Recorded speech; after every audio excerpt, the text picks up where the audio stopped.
आपको भी हो गए पत्रकारिता करते हुए। पिछले 2-3 सालों में सबसे ज्यादा भाषा की मर्यादा गिरी, राजनीति का स्तर गिरा। इसके पीछे मोटी मोटी क्या वजह आपको समझ में आती नहीं रचमाई रच? पिछले 2-3 सालों में क्यों हो रहा है ऐसा? देखिए, एक तो जो चीज सामने आ रही है उससे एक साफ चीज जाहिर हो रही है कि सस्ती लोकप्रियता है ये, जिससे आप कम समय में जल्दी पॉपुलर हो सकते हैं। बिना मेहनत के आप किसी भी बड़े नेता को गाली दे सकते हैं या उसके ऊपर गर्दन काट देंगे, जुबान काट देंगे, गोली मार देंगे, इस तरह की बात कहेंगे तो आपकी अपनी पार्टी तो आपके साथ खड़ी है, क्योंकि इससे पहले किसी भी राजनीतिक दल ने कोई भी अपने कार्यकर्ता के खिलाफ कार्रवाई नहीं की। तो अपनी पार्टी खड़ी है, आपको देश दुनिया जान गई कि आपने राहुल गांधी को गाली दी या प्रधानमंत्री जी की माता जी को गाली दी, दुनिया भर में चर्चा हो गया। दूसरी बड़ी बात, मुझे लगता है कि इस पूरे मामले पे या इस तरह की जो भी टिप्पणी हो रही है उस पर सारे राजनीतिक दलों को राजनीति दलगत जो राजनीति है उससे हटके सोचना चाहिए, क्योंकि आज राहुल गांधी तो कल आपकी बारी होगी, गाली देने वाले का मुंह नहीं बंद कर पाएंगे आप,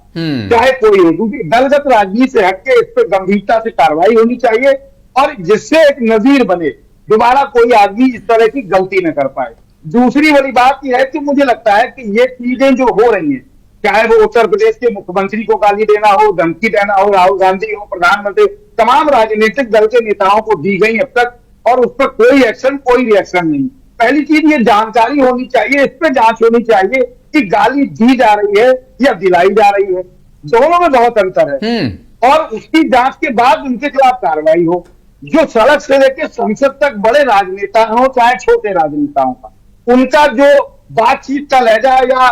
बात करने का तरीका और ये जो आरोप प्रत्यारोप का एक सिस्टम था, वो day by day, minute to minute शब्दों की गरिमा, चाहे सदन हो या सड़क हो, बराबर लगातार गिर रही है, मिनट टू मिनट गिर रही है, सेकंड टू सेकंड गिर रही है। तीसरी और बड़ी बात, अगर सरकार का वाकई प्रदेश में या देश में,